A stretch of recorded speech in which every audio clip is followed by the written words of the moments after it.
All right, thank you so much for coming to the 5th Fledge Demo Day. This is one of 65 events at Startup Week Seattle.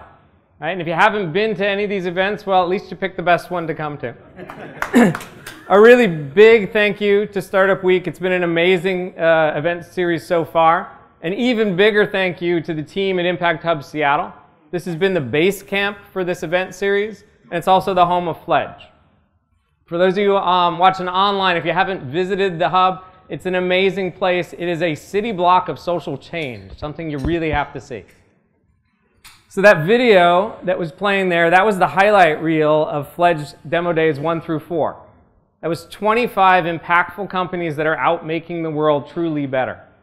And I would love to sit here and tell you 25 stories, but we don't have time for that. So I'll give you a few highlights. First cohort, Burn Manufacturing. In the last 6 months, they raised another $2 million. Their factory in Nairobi, Kenya is now fully operational. They're building all their stoves. They do clean burn and cook stoves in Nairobi, Kenya. They're outputting about 2,000 stoves a month and growing, which is really good because 2,000 stoves a month is barely denting the problem and not meeting demand. Also in the first cohort is Sola. If you don't remember them, they make kits to teach kids in East Africa about solar power and solar lighting. And they are right now in the midst of manufacturing their first 10,000 units for a customer out in Kenya. You probably have used an app to find a coffee shop or to find a restaurant or whatnot. Personify is an app that lets you find a place that wants you to volunteer right now. The app is finally live. It's been live for a few months. You can download it after the show for your iPhone or your iPad, and coming soon for Android. Community Source Capital, we talk about this one a lot because it keeps growing. Someone's in the crowd here. I don't know where Rachel is. There they are. Oh, we got Rachel and Casey. Awesome. Turn off your cell phones, please. So they are now live with their crowd lending platform in 6 states. They have raised just about $500,000, nod, right, for 3 dozen small businesses, and they've done it $50 at a time from the customers of those very businesses. It's really exciting. Moving on to cohort 2. This is Ryan Richards of ServeSmart. We love talking about the backstory of his company because he started ServeSmart at a Socient Weekend event. That was a workshop put on by Fledge and Hub 2 years ago. And if you've never been to one of these, it's like Startup Weekend. It's 50 hours long. Halfway through, they threw away their idea. And they scrambled for something to do, and they came up with this idea of teaching volunteers how to be useful. Because too many people volunteer and are not really good volunteers. So he created an online curriculum. This year, they did a partnership with Points of Light. That is the largest institution in the world that helps organize volunteers. With that, 2 things happen. 1, the curriculum will be in front of 25,000 student volunteers in the next few years. And 2, they turn to profit. So one of the few fledgling profitable companies. Also hiding in the room here is Beth Coco. So this is Beth from Shift Labs. And the plan at Shift Labs was to make low-cost medical devices for the developing world. And as we know, sometimes plans go awry in startups, right? As soon as you start talking to customers, things happen, but sometimes good things happen. So in this case, first customer that came along and saw this product and wanted it was a veterinarian. And luckily, the FDA doesn't care about what devices we use on our pets. And so the first paying customers, and there are paying customers this year, are veterinarians, but not just here, veterinarians in 5 countries around the world. And it's not off track. So the mission is to help the developing world, and hospitals in Kenya, Tanzania, and Nigeria are now using the Drip Assist. First product of many.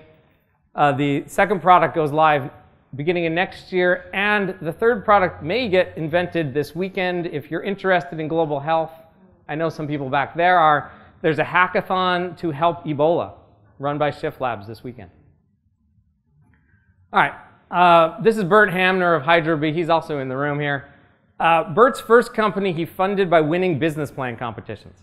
So it's not your normal way to do things. Bert's not your normal entrepreneur. He's been trying to do the same thing with HydroBee, and I've lost count of how many things he's won from HydroBee. It's still happening. But in the meantime, between those 2 companies, something new came along, which is crowdfunding. And so Bert's grabbed crowdfunding with 3 hands.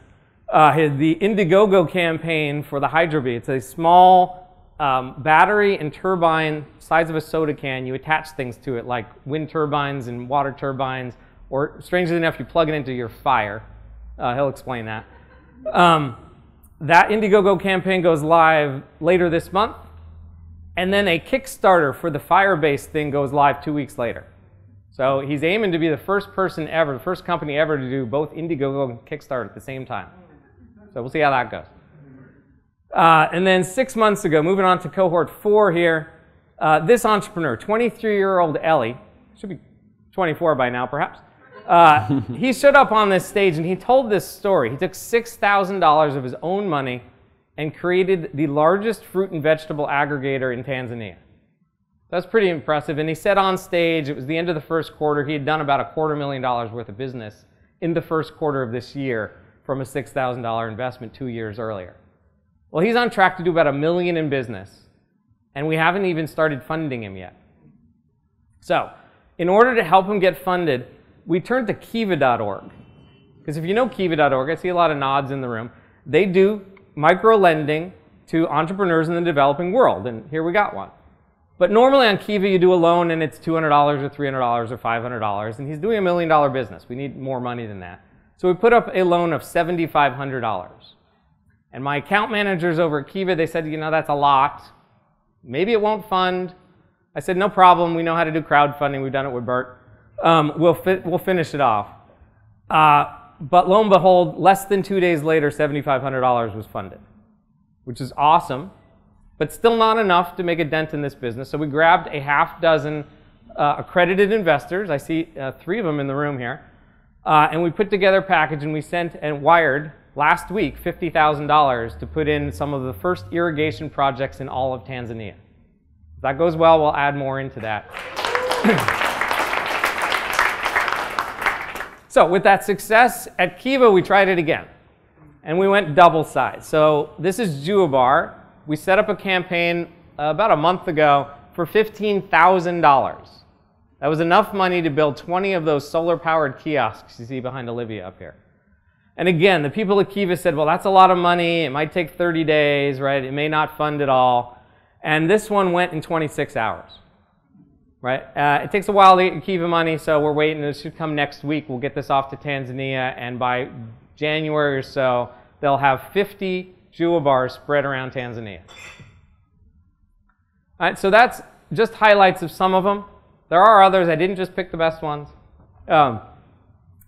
And all these companies have one, they have a lot of things in common, but they have one thing in common I want to talk to you about tonight, which is they were all started by founders who saw a problem in the world, and they didn't just talk about it, and they didn't complain about it, they didn't just write about it, they got up and they did something about it. And so my challenge to all of you tonight is to think about how you can do something about the 7 stories you're about to hear. All right, I'll give you some hints on what you can do. So first off, take out your phones. Seriously, take out your phones. And I don't want you to take them out and put them on mute and put them away. I want them in your hand tonight. All right? I know you have a camera on your phone because you're in this country and they all have cameras. All right, so when you hear something tonight that is amazing and interesting and whatnot, take a picture of it. All right? You don't have to tweet it right away, but when you see something, what I want you to do, at a minimum, is tell your friends about it. There are 7 billion people who are not in the room tonight. Right? Doesn't fit that many. I can't afford that much catering. They should hear about it too. Some of your friends should hear about these things. Right? Take pictures, tweet, Facebook, Pinterest, LinkedIn, use the social media network and spread the word. Right? Something that you guys can do is really simple. Second, at the end of each talk, I want one question to come to your mind. And that question is, how can I help this team? A lot of mentors out there, they think they can't help. Of course you can. You've done something for the last 20 years of your life, except my 2 sons here who are a little younger than that. There's some experience you have, there is something in your mind, there's someone you know who can help these teams. So I want you to think about who that is or what that is. And what you may not notice, what you may not know is that this is not the graduation ceremony of Fledge tonight. This is not the last day. This is not the second to last day. We're only in week 7 of 10. We did this on purpose. This way, all of you have 3 weeks to come back and talk to these teams. They will be here every single day for 3 weeks. So you will have time tonight to find a good time, to schedule a time to meet them if you want to do that, or you can just show up in this room any day for the next 3 weeks. We will be here. All right. And thirdly, and lastly, I was really hoping at this point in the presentation to say, if you like any of these companies, you can invest. But I can't say that. Right? That would be breaking the law. So I didn't say it. So despite a whole lot of work by a whole lot of people this year to help make equity crowdfunding possible, that's still not actually possible in all cases, in all states, in all venues and whatnot. So later I will tell you how you can help with your checkbook, but at the moment, just keep in mind you can, if you want to, help. If you're an accredited investor, you're totally welcome to talk to them, and if you're not, you can still talk to them. You can talk to them, they just can't talk to you. Right? So tonight we're here to hear the stories of 7 amazing companies. So enough with me, and I'll get on to them. I give you the Fledge5 fledglings.